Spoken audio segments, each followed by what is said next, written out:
All right, so what you should see is a PowerPoint in front of you. It says C.M.R.P. exam preparations. If that's what you're seeing, can you give me a thumbs up in the chat? Great. Okay, that helps me. I'll get started. So what we're going to be learning today is about the C.M.R.P. Talk about why it becomes C.M.R.P., the benefits of it. Learn more about the business management, which is in the body of the knowledge. Now, if you remember, there's 5 pillars. There's the business management, there's the manufacturing process reliability, equipment reliability, organizational leadership, and work management. The thing to remember about C.M.R.P. is while it's called one pillar, they often share each other's in the aspects of pulling from different tools or capabilities. To start with, I'm going to ask a business management question. Because one thing you'll notice about the training that I do, I talk about best practices in maintenance reliability, but also how you can apply it into the actual exam, understanding the exam type questions that you'll see during that. Here's just kind of a starter question. And if you can, just put it in the chat what you believe the answer to be, and then we can talk. Which of the following would be the best option to why a maintenance department would perform a skills assessment? Is it A, to scorecard against other departments? Is it B, to determine gaps and create an action plans to improve? Is it C, to remove low-skill technicians? Or is it D, corporate initiative that the departments are required to complete? Take a moment and please put your answers in the chat. A lot of answers coming in. That's great. Yep, good. So as you see this is a C.M.R.P.-like question, very similar to the simulator that I'm going to be talking about later. Is the questions aren't made to trick you, but they are meant to test your knowledge on the subject. The answer here was B. To improve the skill gaps is the best option since good leadership is always trying to improve them. Now, you could argue that the other 3 are viable options and could be something that maybe you experienced in your career. The way to think about in taking this exam and from a standpoint in the society of maintenance reliability professional is that these are the best practices that we want to see. And when you're taking the exam, it's understanding that while there could be some fidelity to some of the other answers, we need to answer it in a mindset of how the C.M.R.P. would want you. Because remember, at the end of the day, the goal of what we're trying to do is pass this. Just a little bit about myself. As I said, my name is A.W. Schultz. I work a lot with, these are some of the clients, employers, and partners that I've worked in my 25-year careers in the maintenance reliability industry. I do a lot with change management, planning and scheduling, and then overall continuous. Now, as I was preparing for this presentation, I wanted to just kind of share out here what I've been doing over the last 2 years is training on the C.M.R.P. Some training facts about myself is up to yesterday, I've trained or supported over 10,000 students in over 134 countries. In the last 2 years, I've done 1,300 students registered for my C.M.R.P. training or the training simulator. So I feel very successful that I'm very proud and success that what I'm offering you today is a good grasp knowledge of the C.M.R.P. I also have a couple of books out there. One of them I'm holding right now is actually on test preparations for the C.M.R.P. And I'll talk a little about that in a little bit. And then some others on maintenance reliability, planning and scheduling, and then some analytics on Power BI. So if you go and take your C.M.R.P., you will be asked to sign a non-disclosure agreement, as I did. Now, what that agreement says is that, one, it's protecting the fidelity and the exam and the Society of Maintenance Reliability, but also that it wants to be able to assure that those taking the exam, that pass the exam, have the knowledge and demonstrate the ability in understanding, what it is to be a leader within maintenance reliability. So what I'll be sharing with you today is not telling you what the answers are for the exam, but telling you how to strategize and educating yourself on the material and familiar yourself with test-like questions. So for those of you that are preparations to take the exam or are on the cusp of, is it a certification that is worth my investment. Some of the things to realize is having that, it demonstrates a level of knowledge that can be instantly said when you have that C.M.R.P. written on the back of your resume, that you understand what is involved in maintenance reliability, what is involved in lean, what is involved in different equipment monitoring, condition monitoring techniques, what goes into planning and scheduling, what is in a store room, why is it important, and what is fundamentally the need of having management versus leadership. It unlocks doors that might have stopped you from getting into your idea. Many organizations use this as a prerequisite for the hiring process. So just getting into the interview, often just having that C.M.R.P. can get you through that. Not to say that having that knowledge or 20, 30 years of experience isn't valid, but certainly when you're dealing with filling positions, having that acronym at the end of your name gives you that easy access to that job, and it also adds confidence to your position because you have that that knowledge, and others know that knowledge, that you've completed one of the most, we'll say, distinguished exams within maintenance reliability. Now, just a little bit of history on about acid. And you can see it was, we're talking 60 years ago, wherein we were just in the reaction. And then, we got exposed to, world wars, and then the evolution of aircrafts and space, and it forced us to become more preventive. And then as we started even more down that road, it became even more reactive, called the third generation, condition monitoring, design for reliability. And then earlier in the 2000s, we became into the reliability centered maintenance or total productive maintenance. So we're encompassing others within that knowledge that we've grasped over the years. As I said, the body of knowledge encompasses what the C.M.R.P is: business and management, understanding the fundamentals. We're going to be looking at that and what goes into what does a business have from a ground level, and why do they have? Many of the organizations probably have seen these before, but you do need to understand is why they are used to help that organization grow and prosper. The manufacturing process reliability. Now, this is looking at the different tools that have been pulled out, talking Lean Six Sigma, TPM, some of the root cause analysis techniques that are out. Now, as we learn and prepare for your C.M.R.P, you don't necessarily know how to do each of these. Like, for instance, failure mode effects analysis, a fishbone diagram, value stream map. But at the fundamental level, you should at least understand where these types of tools are used. Equipment reliability. Now, the C.M.R.P is a management certification. It is not engineering. However, it does grasp some of the engineering techniques that might go into as far as condition monitoring within the equipment, know the different types and when and why they might. Organization and leadership, which is the fourth. This is discussing theories about leadership and what techniques that are involved in bringing up a team. Remember, there's a difference between management and leadership, and understanding what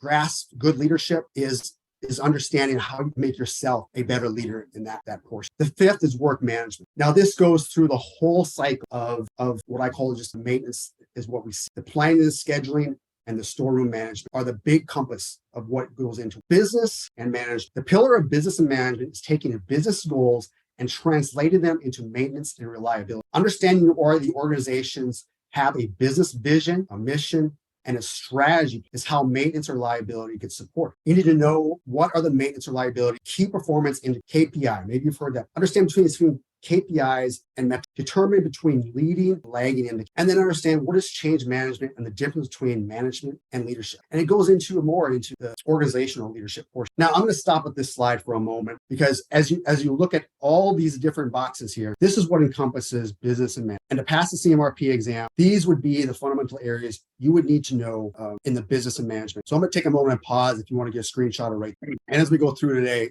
I certainly won't have enough time to go through all of these boxes, but we will touch on several. So if you look at business management and you look at it as a whole, as a model, this is another slide, get a good screenshot also. Starting with the top left corner, it talks about organization. What is the maintenance operating model, and how do you create that? Understand the competency, the governance of how we ensure that the work that is saying to be done is actually getting. How is decision making made? Is it ran through one person, or is it delegated? As you saw the point of RCM and TPM, at that point, we're looking at more advanced organizations where they're prospering out the decision versus running through one. Moving over to the right is leadership. How do you build a leadership team? Many out there may be faced with that now, but in the future is how do you prosper others to come up? Walking the talk, leading by example on your as you're doing your work, being visible, being known, being out there, being in front of them, answering and asking questions. And it's being a role model. I always like great phrase. It's you treat people the way you want to be. People capability. How do we get the right people, the right skills?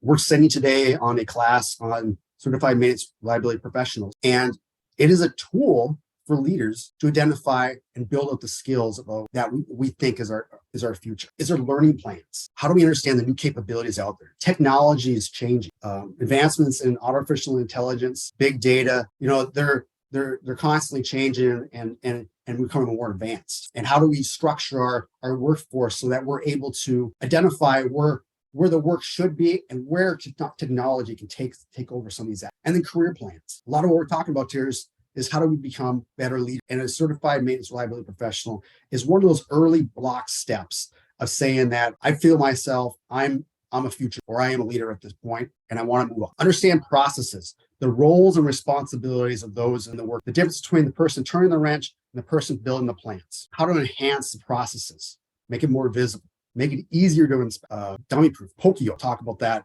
That's in a later pillar. Work order management. That is, like I said, one of its pillars of its own. And execution efficiency. So when we're planning things, how do they get done? How do we track that wrench? And then continuous improvement. This is talking about the reliability of it. And many of the performing aspects of it rolled into key performance indicators, which can be a dashboard. One thing to remember, well, I do a lot of trainings on this, especially KPIs. KPIs are, if you have KPIs, they are,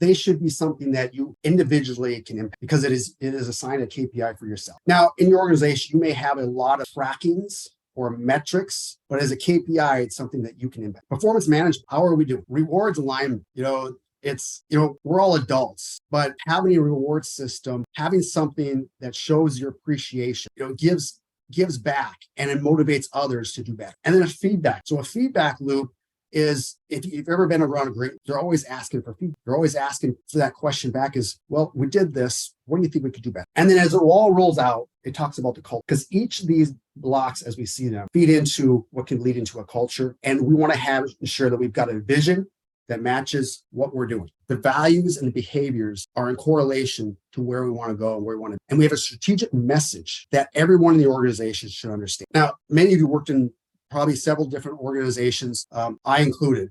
And I can tell you that not all organizations are managed the same. Big surprise, right? But the one thing that is common when you work in an organization that's run well is that everybody knows what their roles are and what the message is out there and what they're trying to achieve. So beginning with a mission statement, I challenge you, if you go back to your works or look it up on other companies that you may follow, is what is their mission statement? Companies usually attempt to define with a who, a what, and a how their company is. And I'll be honest, a lot of mission statements and we'll talk about a little bit about vision statements are a little weak. It's almost sometimes in organizations of checking in the box that they need to have. But if leadership doesn't follow it, it's only going to trickle down to those others in the org. So here's some examples of some mission statements. And what's great about a mission statement, it should be short and sweet. And for the C.M.R.P exam, you're not going to be given a list of mission statements and define which one is best or which one is not. But it might be asking a question on, in an organization, what are some of the early aspects of business and management? And which one of these may not belong? A mission, a vision, or strategic plan, or something or other in that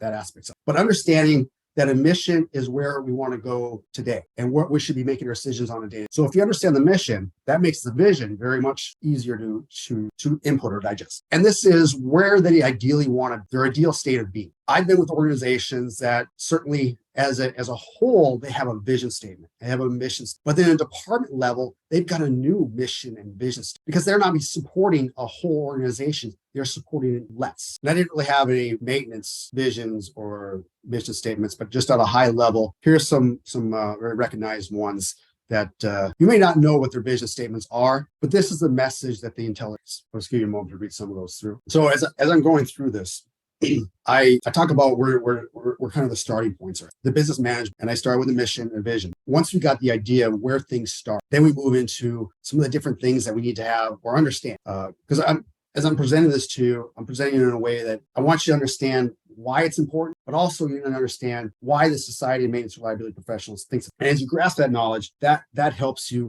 retain that. A balanced scorecard. A balanced scorecard is a strategic performance management tool. The idea is it weighs things on a category that, while certainly finance and safety may be very important in your organization, but so is training and building up your employee. And having a balanced scorecard is a way that leaderships can track to see and how we're progressing. Because we're going back to the mission and vision, some of the ways that we also give those initiatives out there and how we track and improve. Now, not all balanced scorecards will be this. And when we talk about key performance indicators, some of these might be KPIs. But as we talk about today, is taking the vision and the strategy and aligning it with usually something within finance.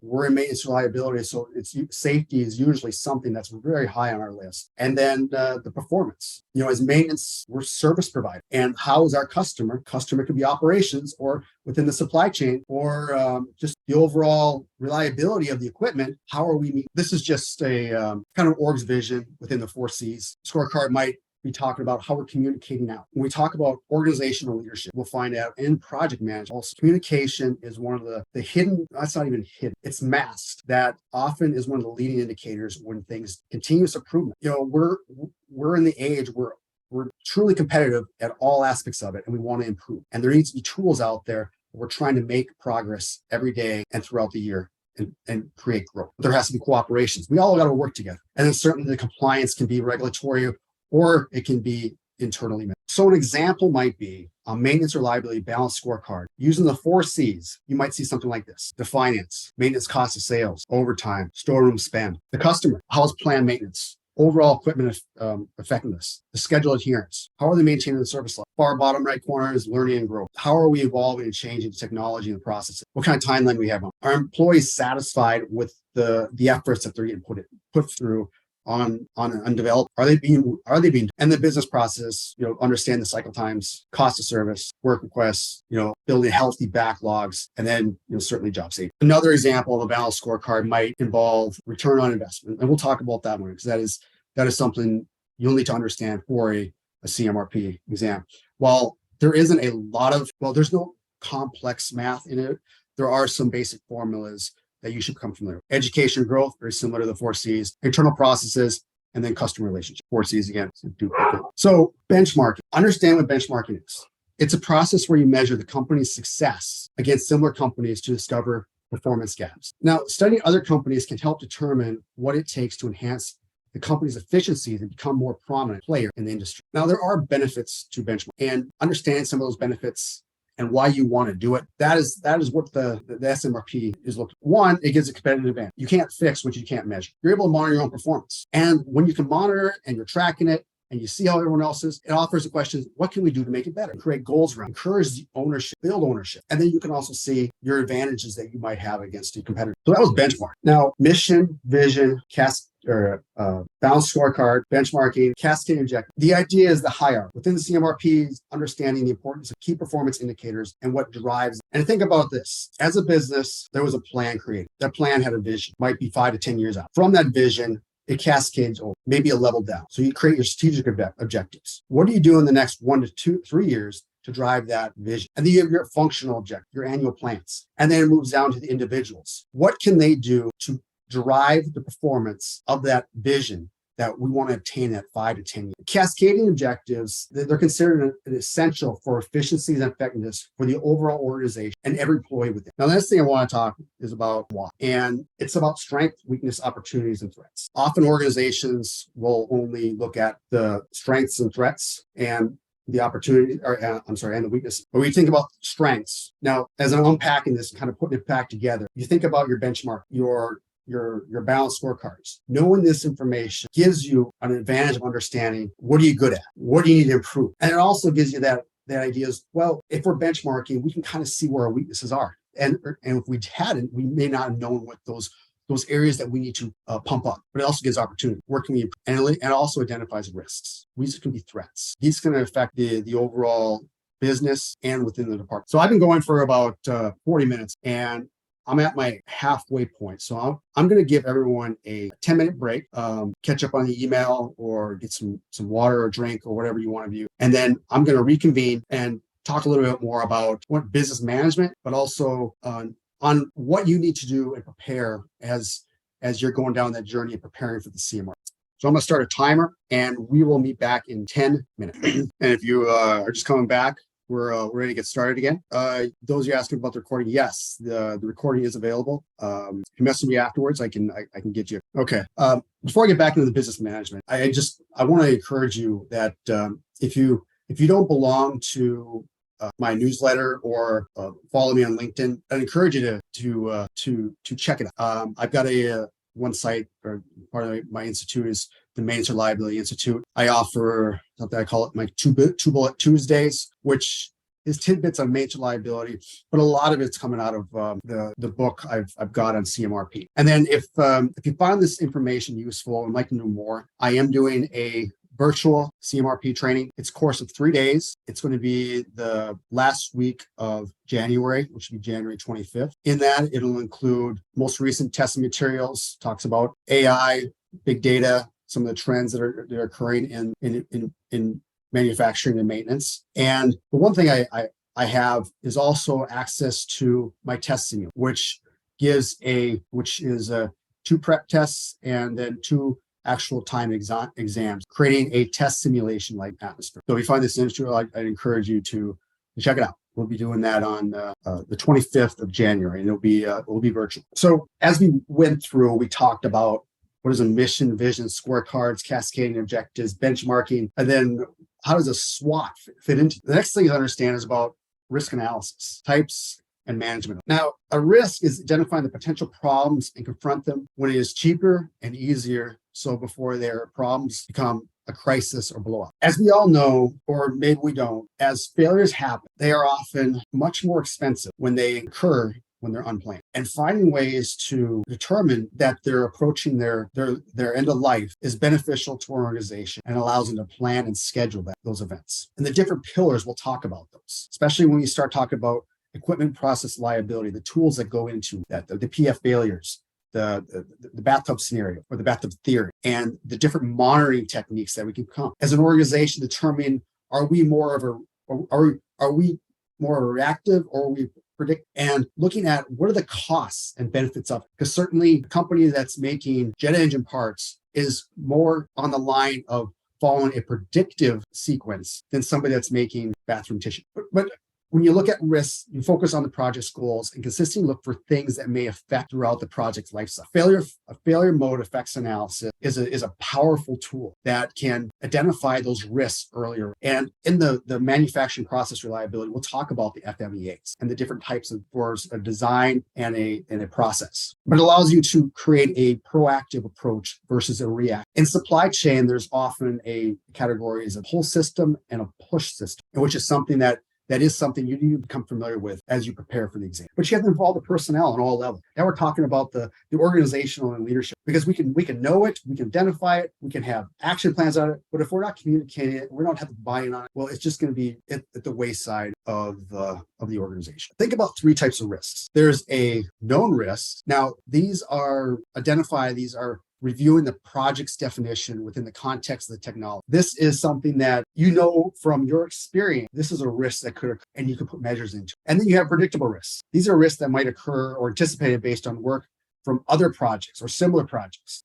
You can anticipate this, but you're intentionally aware of these risks and what they may occur. And then you have your unpredictable risks. These are called the do-do habits. These are the things that you don't necessarily have control over. You didn't foresee it, but it came in. Often weather, or is called acts of God that we didn't necessarily anticipate or we couldn't anticipate, but it is still a risk that could occur. And as you prepare for C.M.R.P, it's understanding on there are different tools that you can evaluate these types of risks and how they can be mitigated, or how the organization may accept that risk. Because remember, risks often carry a price, and organizations have to determine what is the price versus what is the worst case scenario that could occur. Now, this is a visual of just categorizing your known unknowns, your hidden facts. So this is often can be your untapped knowledge. And then you have your unknown unknown. You didn't know about it. These could also you could also not know. And then the bottom right corner is the unknown knowns,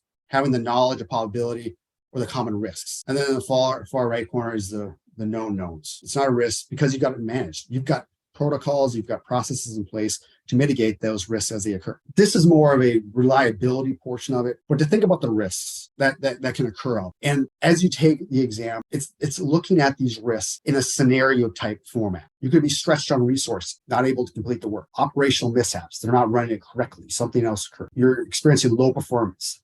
Lack of clarity, a communication part. Scope creep. Scope creep is it's a project term that relates to when you started a project and you had a budget or you had a timeline. But as it goes through, you think about like a big turnaround or a an outage. And that outage was originally meant to be 2 days. But for whatever reason, we put more work on, which increases costs. And then with that increased work, we need to expand the time. And you can see where it starts to build up after a time. And many of you probably organization probably have seen that some other times in your career, but just know there's actual term. And then certainly the cost within a project can be the risk. And then the time that it's meeting within that. And then we talk about scheduling within work management. We look at some of the different tools that can be applied to ensure that we've got the critical path identified. So this is a term or a formula that you need to be familiar with for the C.M.R.P. And I'll pause for a moment and give you a chance to take a screenshot or write it down. Or you could just make a note of it. The return on investment is a formula to become familiar with. It is the spending time and money making a change and expecting the results to be worth more than the business. And so this is a tool, a management tool of accepting or when to invest into new innovation. And it begins with what is the initial value and what is the final value, and it determines a percent. Now we'll look at an example on the next little automation. So think about a piece of equipment which costed $100,000, nice round number. It takes 1 year to set up. Again, using simple math. And again, for the C.M.R.P, the formulas aren't meant to be difficult, but you do need to know how to use them because you could see scenarios where there could be multiple right answers if you do the formula wrong. Reduce the cost of the business is by $35,000 US per year for the next 4 years. So we're able to determine that the investment is about the return is $140,000. Taking that initial investment minus by the return, that gives us a percentage of 4%. Now, is that good or bad? Well, that's not too bad. And whatever that organizations often have thresholds or limits, it would be answering that question, does it meet it? So we're talking about finances and formulas. Next area is understands about cash. Now, there's a couple different buckets that represent cash. Projects, breakdowns, failures that occur, higher or lower equipment efficiencies drive cost, certainly labor, the assets we have out. I mean, this is all about maintenance and reliability. So the assets play a critical role as far as certain, when we talk about the maintenance and reliability aspects of it. Storeroom management. Do we need a spare part for everything? And when we get into work management, there's different tools that we can pull from to identify what is the optimal levels that we should be managing against. Do we have contract services coming in, doing some of the minor repairs or scaffolding or something or other that adds to a cost? And then finally, the goods produced. Now, the more you produce, hopefully the more you sell. What we get when you look at the maintenance or the manufacturing process reliability, we start looking at the different kind of wastes that can impact. And sometimes making more than you need can also be a hindrance. So management of change. This is the method in which a company implements change within both the internal and external processes. This can include preparing and supporting employees, establishing the necessary steps for change, and monitoring the pre and post change activities to ensure successful implementation. Organizational change can be challenging. It often requires many involved in different independent entities within the organization, along with different levels of commitment. Developing a structured approach to change is critical to help ensure a beneficial transition while mitigating disruption. Changes usually fail for human reasons. The promoters of change did not attend the healthiness, real, or predictable reactions of normal people in the distribution of the routines. Everyone involved, individuals, must understand the process through the various stages and see the results of the change cascade. Now, that's a very high-level definition of management of change. But as it leads into OSHA, this is more of a scripted definition. So OSHA requires the following procedures for management of change: the technical bias for a proposed change, the impact on safety and health. And as I go through these, there's it's understanding what OSHA may ask and may not ask. Could be a question on the exam. Modifications to operating procedures, how are those impacted, the necessary time for the change, and authorization requires proposed change. And these come off of OSHA's 1910. And what it states is the employer shall establish and implement written procedures to manage change. You think about this in highly regulated industries, OSHA may play a pivotal part, but understanding what is the employee's involvement on it in the operating or the process, and the maintenance and the contract employees whose job tasks will be affected by this change. So we talked about ROI a few minutes ago, and Victor, I think you're correct. I did have a little math error on there, but as you do a return on investment, you do need to take into account what is the OSHA stands on. And actually, these may identify more risks that you need to look at, but also could could drive up some of the cost. So in addition to OSHA, also consider how internal governance and how it within the bureaucracy of the fact can affect some of the change. Consider the following, beginning with define the change. And this is kind of pulling from some of those tools that are out there that you have. First is defining why you want to do it. Why is it a project? Why is it valid? Select the change management team. And this is pulling from a couple pillars here. It's pulling from the business management. It could be also the organizational leadership, but then again, it could be the manufacturing process reliability of understanding what is the scope, where do we want it to achieve by that. But having the sponsorship, especially when you're getting the organizational leadership, we'll see why that's so important within a project that needs to be implemented. Develop plans and find how we're going to measure it. What is success? Implement the change. This is where the work gets done. And then, like anything, how did it go? And taking those gaps and making changes to continuously improve. And then a feedback. This goes back to the communication part. So what I gave you was a real quick view of what is in business and management. The other thing I wanted to leave you with before you go is talk a little bit about some of the facts about the C.M.R.P. and how you might go about building a plan or a strategy prepare for some of the facts or rumors that might be sitting. Now, this isn't from the C.M.R.P, but this is referenced on some research that I've gone over the time when asked,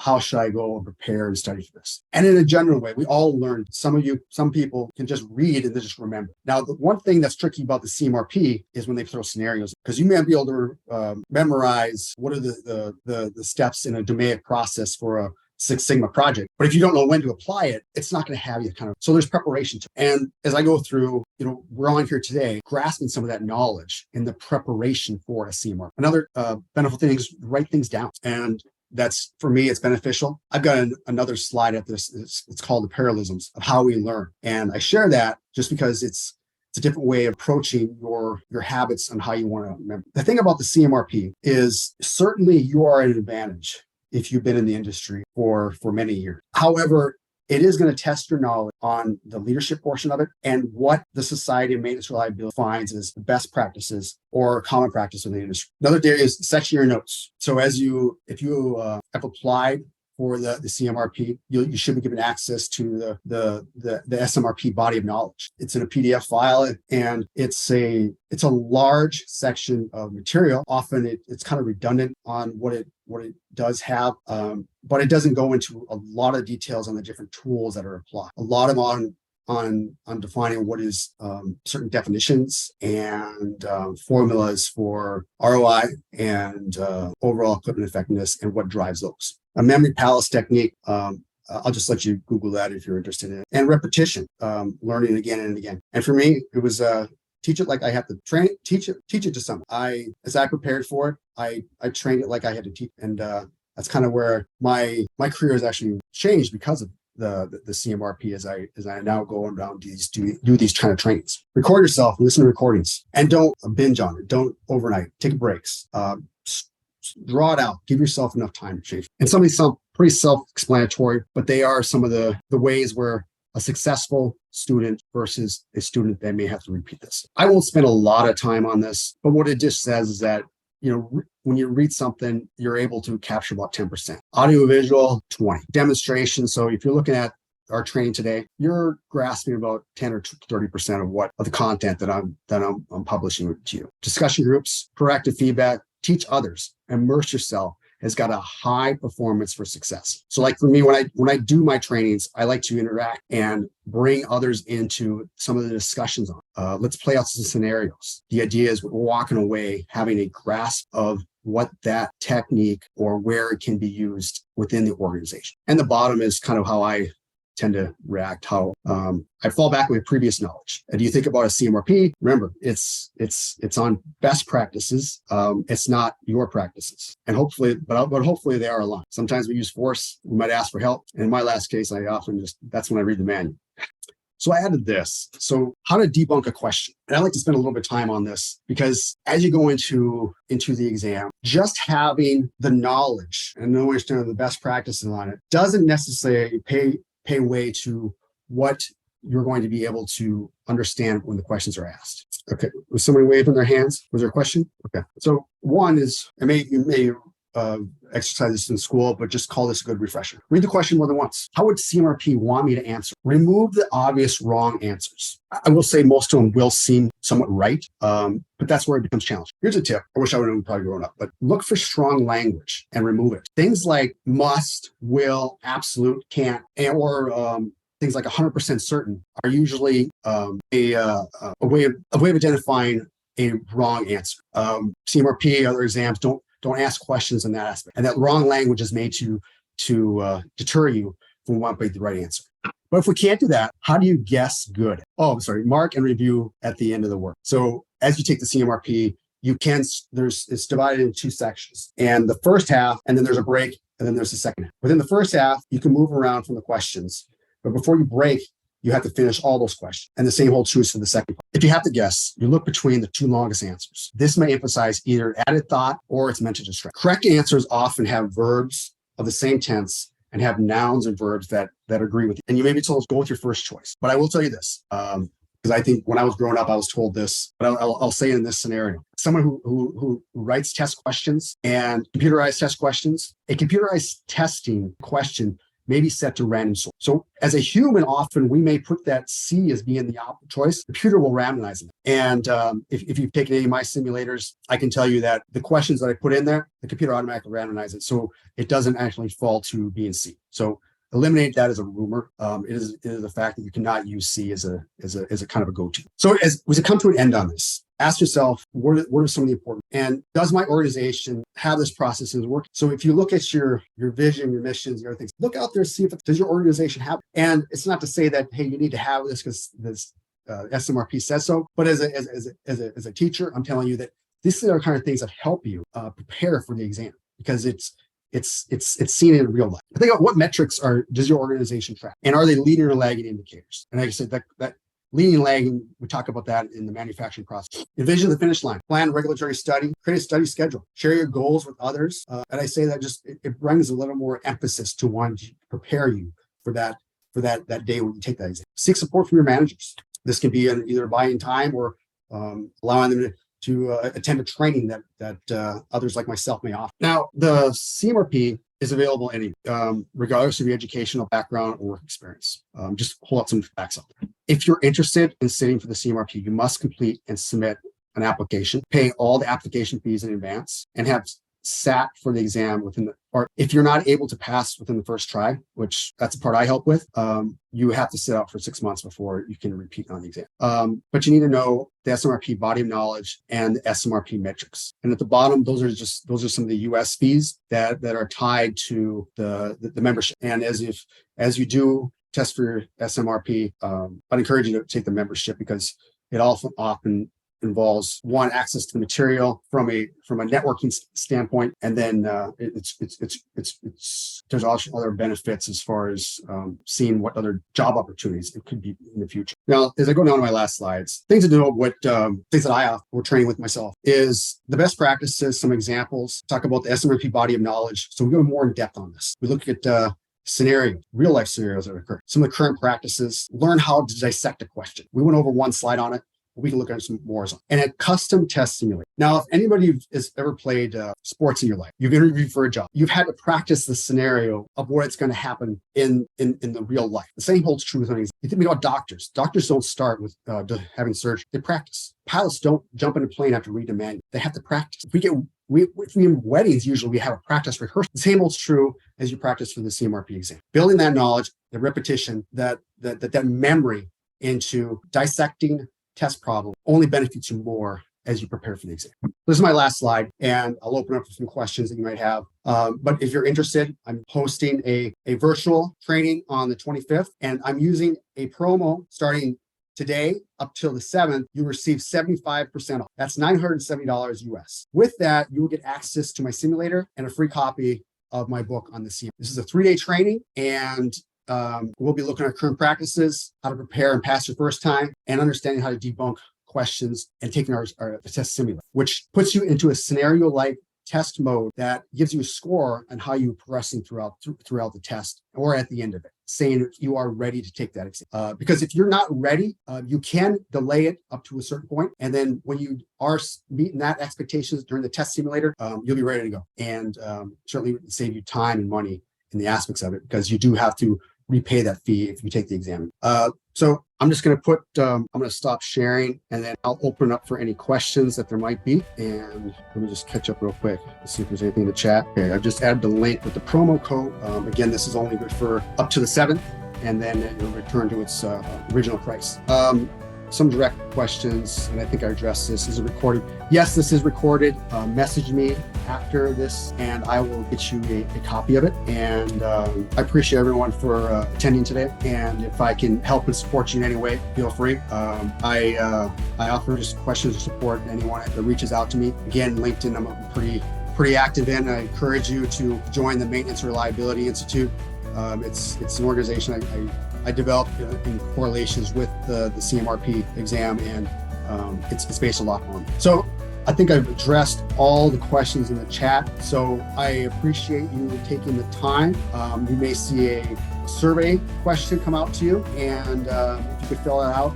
I make it very short and sweet, but I'm always trying to continue to improve my craft and make it more value for everyone else. So with that, I'm going to stop the recording, and I wish everybody a good day and a happy 2023. And thank you for attending.